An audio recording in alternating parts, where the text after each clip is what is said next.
સ્વાગત છે મિત્રો તમારા અમારા નવા વ્લોગની અંદર। તો મિત્રો ઘણા દિવસથી વ્લોગ બનાવતા નથી, કારણ એક જ છે કે આપણે જે રવિભાઈ હતા એમનું અવસાન થયું છે। તો હવે ઘણા લોકોને એવું છે કે શું થયું, કેવી રીતના થયું। તો એ રાતે બાઇક લઈને જતા હતા, લગભગ દિવસે ઘરેથી નીકળ્યા હતા, સાંજે 5 વાગ્યા જેવું આસપાસ થયું હતું, પણ અમને ખબર લગભગ 8 વાગે રાતે પડી। જેવી ખબર પડી એવું તો કોઈ બે ફોન થઈ જાય ખબર જ ના રહી, પણ ભગવાન આવો દિવસ કોઈને ના આપે અને આપણા જીવનમાં આવો દિવસ ના આવે એ ભગવાનને પ્રાર્થના કરીએ। અને આપણે બી આવો દિવસ ના આવે એના માટે આપણે શું કરવું જોઈએ, તો એના માટે પહેલાં તો આપણે બાઇકનો ઉપયોગ વધારે નહીં કરવાનો। જો વધુ તમારે કંઈક જવું હોય તો હંમેશા નાની ગાડી હોય, અલ્ટ્રો હોય કે કોઈ બી ગાડી હોય એનો ઉપયોગ કરો, XYZ। અને તમારી જોડે ગાડી ના હોય તો સીધે બસનો ઉપયોગ કરો, પણ બાઇકનો ઉપયોગ કરવો નહીં। તો આપણે આ બધું આજે તમને જણાવવાનો છું આવી રીતના। તો તમે વિડીયોની અંદર બનાવી રહેજો લાસ્ટ સુધી, તમને આજે બધી માહિતી આપવાનો શું થાય છે કેવી રીતના। તો બસ આજે ખાલી માહિતી આપવા માટે જ વિડીયો બનાવું છું, તો વિડીયોની અંદર બનાવી રહેજો। જો આપણે ઘરેથી નીકળીએ તો હંમેશા કહીને નીકળવું કે અમે આ જઈએ છીએ, આજે જવાનું છે। એટલે અમે પહેલાં તો ના કહેતા, પણ હવે સમજણ પડે છે કે ઘરે શું થાય। જ્યારે આપણને કોઈનું જોઈએ ને ત્યારે ખબર પડે કે આપણા મા બાપને કેવું થાય। તો હંમેશા હવે ઘરેથી ગમે ત્યાં જો તો કી નીકળો, અને બને ત્યાં સુધી બાઇકનો ઉપયોગ બિલકુલ કરવો નહીં બધા મિત્રોએ। તમારા મા બાપ રાહ જોઈને બેઠા હોય, આપણે તો જતા રહે પણ એમને આખી જિંદગી ખોટ રહી જાય, અફસોસ રહી જાય। એવું કામ આપણાથી ના થાય। ગમે એ કામ કરો તો એવું કામ કરો કે મા બાપને ખુશી થાય, એવું કામ ના કરે કે મા બાપ દુઃખી થાય। હંમેશા પપ્પા મમ્મી બહાર જાય તો એમને એમ કહેવા જોઈએ કે માનો કે મારું નામ રુદ્ર છે, તો કંઈક મારા પપ્પા બહાર જાય તો એવું કહેવા જોઈએ કે આ રુદ્રના પપ્પા છે। કોઈ એવું ના કહેવું જોઈએ કે આ રુદ્ર દારૂડિયાના પપ્પા છે, બરાબર। આપણે હંમેશા એવું કામ બનાવવાનું કે આપણા મા બાપને આપણા નામથી ઓળખે, આપણને આપણા મતલબ કે પપ્પાના નામથી બી આપણને ઓળખે એવું કંઈક નામ બનાવો। કોઈ નામ તો ઘણા બી ના બને છે। જો તમે દારૂ પીને પડ્યા છો કંઈક રસ્તામાં, તો બધા એમ કહે છે કે આ તો પેલાનો છોકરો દારૂ પીને પડ્યો છે। એવી રીતના બી તમારી ઓળખાણ બનશે કે આ અમારા ગામનો દારૂડિયો છે। અને તમે કોઈ સારું નામ એવું બનાવશો તો કહેશે કે અમારા ગામનો આ છે અને સારો માણસ છે, બરાબર। અને ખરાબ બી બની શકો, સારા બી બની શકો। નામ બે બને છે, એક ખરાબ બી બને છે અને સારું બી બને છે। જો ખરાબની સાપ પડી જાય તો તમને આખા ગામની અંદર તમને ખરાબ તરીકે ઓળખાવો છો। કોઈ દિવસ જતા હોય તો કે આ પેલો છોકરો જાય બહુ ખરાબ છે, એનો મતલબ કે એનો સંગ ના કરવો જોઈએ। અને કોઈ એવું બી નામ બનાવો કે આપણે જતા હોય ને ત્યાં તો એમના મા બાપ બીજાના એમ કહેવા જોઈએ કે પેલો છોકરો જાય ને એનો સંગ પકડ તો તારું કોક આગળ તું આવશે। આ બંનેમાંથી હવે કયું ઓપ્શન તમારે પસંદ કરવું એ તમારા પર આધાર છે। તો તમારે સારું બનવું ખોટું બનવું એ તમારા પર આધાર છે। જો સારું બનવા માટે તમારે બે કામ કરવા પડશે। એક, કોઈ વ્યસન નહીં, કોઈ એવા ખોટા રસ્તે નહીં, કોઈના ઉપર ખોટી નજર બગાડવી, કોઈનું ખરાબ વિચારવું, આને આ લાવ્યું આનું ક્યારે પડી જાય, કોઈનું લઈ લેવું, કોઈની દગો કરવો, કોઈની પાછળ કોઈક આગળ જતું હોય તો એને પાછળ લાવવું અને પાડવાનો ધંધા કરવા, કોઈનું ખરાબ વિચારવું, કોઈની કાપણી કરવી, એ આખો દિવસ સૂઈ રહેવું, એક વિચાર કરવા પડશે, પૈસા કમાવા પડશે તો તમે સારા બનશો। તમે ગમે એટલા સારા હશો, ગમે એટલો તમારો સ્વભાવ સારો હશે, પણ તમારી જોડે પૈસા નહીં હોય તો તમને કોઈ નહીં બોલાવે। અને જો તમારી જોડે પૈસા હશે ને તો તમે ગમે ત્યાં જતા હશો ને તો કોઈ બી તમારું થોડું નામ હશે, તમારી જોડે પૈસા હશે, મને તમારાથી 5 કિલોમીટર દૂર રહેતો હશે ને 5 કિલોમીટર, તો કોઈ એને પૂછશે ને કે પેલા રાહુલભાઈનું જે પેલા મોટા રહ્યા રાહુલભાઈ મોટા તરીકે પૈસા હોય તો મોટા તરીકે બોલાવે, તો રાહુલભાઈ રહ્યા ખૂબ બધા પૈસાવાળા, એ તમારાથી કેટલા દૂર રહે? એ તો પેલો ભાઈ તમારાથી 5 કિલોમીટર રહેતો હશે ને તો એમ કે તમારાથી હાવ નજીક રહે, મારે ઘરની બાજુમાં જ અમે સારા સંબંધ છે, શેઠા પાડું છીએ। અને જો તમે દારૂ પીધેલા હશો, ખરાબ નીતિના હશો, ખરાબ કામ કર્યું છે, તો એ જ ભાઈને એ ભાઈ પૂછશે કે તમારા બાજુમાં પેલા ભાઈ છે કેટલે રહે? જો તમે એની બાજુની અંદર રહેતા હશો ને તો એ ભાઈ કે મારાથી તો 5 કિલોમીટર દૂર રહેશે, આટલો ફરક પડશે। અને તમારે અનુભવો હોય તો તમે કોઈ દિવસ ચેક કરી લેજો, ચોક અનુભવ જોજો। અને તમારી પરિસ્થિતિ ખરાબ ચાલતી હોય હાલ તો તમે એકદમ મહેનત કરો, સુધારો અને આગળ પ્રગતિ કરો। અમે બી આગળ બહુ મહેનત કરી છે, મારી મહેનતની બી તમને કહાની બતાવી દઉં તો સાંભળો.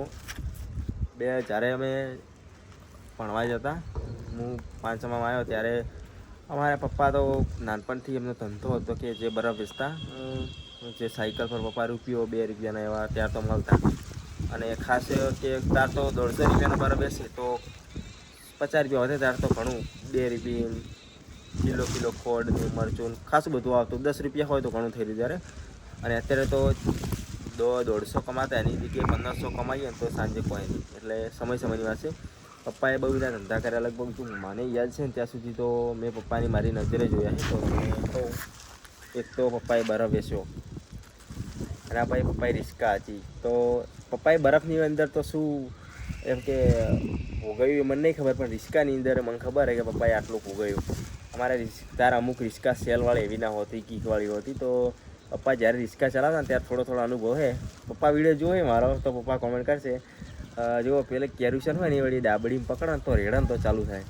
અને પપ્પા લઈને જાય, ધંધો થાય, વરસાદ ના આવે કોઈ નક્કી નહીં. વરસાદના સિઝનમાં તો અમે રિસ્કા અમારા પપ્પાના ભાઈ બંને હતા, એ બી ચલાવતા હતા, આ બી ચલાવતા, અને ઠેલતા તો ચાલુ થાય ને આ થાય એવી રીતના બી કરતા. અને એક પપ્પાને એક વાર તો રિસ્કા પલટી ખાઈ દીધી, તો પપ્પાને થોડું વાગ્યું હતું. પછી એના પછી પપ્પાએ બીજો ધંધો બરફનો સ્ટાર્ટ કર્યો. એ બી એમને પહેલાં સાયકલમાં વેચતા, એવું એમને વિચાર્યું કે મારે ધંધો મોટો કરવો હોય તો પપ્પાએ મોટી લારી કરી. તો એ બદલ એમને કર્યું. પછી મને ઈચ્છા હતી કે લાવો હું બી પપ્પાને મદદ કરાવું. તો મેં બી જ્યારે 6ઠ્ઠામાં ભણવા આવ્યો ત્યારે મેં પપ્પાને મદદ કરી બરફ વેચવામાં. અને મને લાગ્યું કે હું થોડા ભણીને પછી જતો 2 વાગ્યા મોટી રિસીઝ પડે એટલે પપ્પાને બરફ કસાવતો. અમારા સ્કૂલના છોકરા ઘણા બધા ખાવા આવતા, અને ઘણા બધા મજાક બી ઉડાવતા કે પપ્પાના અરે બરફ વેચે છે. પછી એની આગળ પછી હું એક વિચાર આવ્યો કે પપ્પા આપણે લગ્નમાં લઈને જઈએ તો કેવું રહે. પપ્પા કે લગ્નમાં કોણ ખાય. પછી મેં કીધું પપ્પા એકવાર ટ્રાય મારીએ. પછી ટ્રાય માર્યો તો અમે લગ્નની અંદર લગભગ મારે સ્ટાર્ટિંગ કહું તો એકદમનું 10 જેવું રહ્યું, 10 પોચ 6 એવું થઈ જતું. ડેલી લગ્ન આવે તો 6 જેવું થઈ જતું. અને આજુબાજુ એવી 1-2 લારીઓ અમારા ગામની અંદર થઈ હતી. આપણે પહેલી તો ફર્સ્ટ નંબર અમારા ગામની અંદર ગણો તો એક બા કરતા, એમના પછી અમે કરી હતી. પછી અમારું જોઈને 1-2 જણાએ કરી. હાલ એક ભાઈ ચલાવે છે, અમે તો બંધ કર્યું. પછી લગ્નની અંદર જતા તો સારું રહેતું. અને અમારા કાકાના છોકરા હતા, 1-2 કરીને સાથે આવતા, બરફ ખવડાવતા, 100-200 રૂપિયા વાપરવાલતા ને એમ કરીને ખેડી જતું. ભણાઈ દીધી. અને તમને ટાઈમ મળે તો રોમાપીની બહાર બીજું પડજો. તમારો સમય ખરાબ હશે તો સુધરી જશે. બહાર બીજું પડે ઘણો ફાયદો. એની બહાર બીજ ભરી જવાનો એટલો મસ્ત સમય ચાલે કે કોઈ દિવસ દુઃખ જેવું આવતું નહીં. દુઃખ તો આવે, 1-2 વાર દુઃખ આવે, પણ સુખી લેવાનું. ભલે પૈસાથી સુખ નહીં મળતું, પણ પૈસાથી બહુ ઇજ્જતમાં મળે છે. બરાબર. હવે મોટું કરવાયું છે, 10 મિનિટ જેવું બોલ્યું તો બી થોડા ઘણું બોલી દઈએ કે તમારે બી આવો સમય આવ્યો હોય તો કમેન્ટ કરજો. અને જેટલું બને એટલું મહેનત કરજો.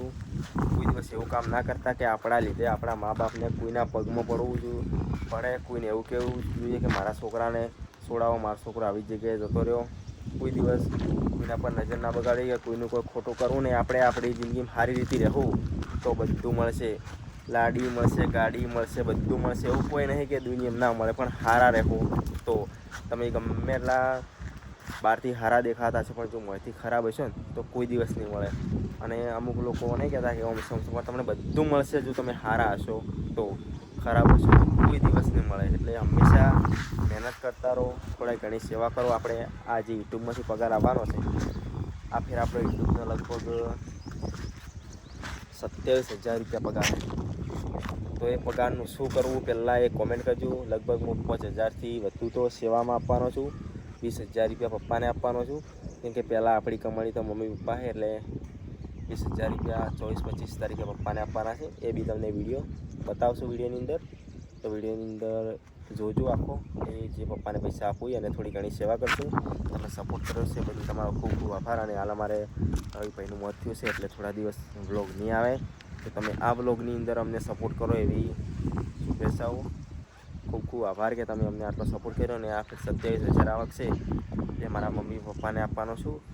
પછી આગળના જે છે અને 1 લાખ સબસ્ક્રાઈબર આઈફોન આપવાનો છે, એ બી તમને આપી દેશું. તો બધા સપોર્ટ કરજો. અને હંમેશા મા બાપનું નામ ઊંચો કરજો, નીચો કરો એવું કરતા નહીં. તો અને ઓબા જોતા હો 92 135 80 72 92 135 80 72 ઓબા જોતા હોય તો આ નંબર પર કોન્ટેક કરીને આપણી નર્સરી આવી જજો. અને કોઈ દિવસ કોમ એવું ના કરતા કે મા બાપને કોઈના પગે પડવું પડે. આના વિશે તમારું શું કહેવું, કેવી માહિતી આપી કોમેન્ટ કરજો. જો આની અંદર સારી કોમેન્ટ આવશે તો નેક્સ્ટ ટાઈમ જરૂર હું વિડીયો બનાવીશ. અને આખી કહાની તમારે સાંભળવી હોય તો કોમેન્ટ કરજો, જણાવી દઈશ જે મારા વિશે શું છે કહાની સાંભળવા માટે કોમેન્ટ કરવી પડશે, બરાબર. તો આપણે સગાઈનો વિડીયો બી બનાવવાનો છે, કેવી રીતના સગાઈ અમારી, કેવી રીતના બધું ગોઠવ્યું તો અમારે પિનલને બેને કેવી રીતના સગાઈ થઈ એ પાર્ટ જોવો હોય તો કોમેન્ટની અંદર લખાઈ દેજો, રુદ્ર પિનલની કહાની. ઓકે, તો વેટિંગ કરીએ રુદ્ર પિનલ કહાની નેક્સ્ટ પાર્ટ, કોમેન્ટ કરી દેજો. Okay, bye bye.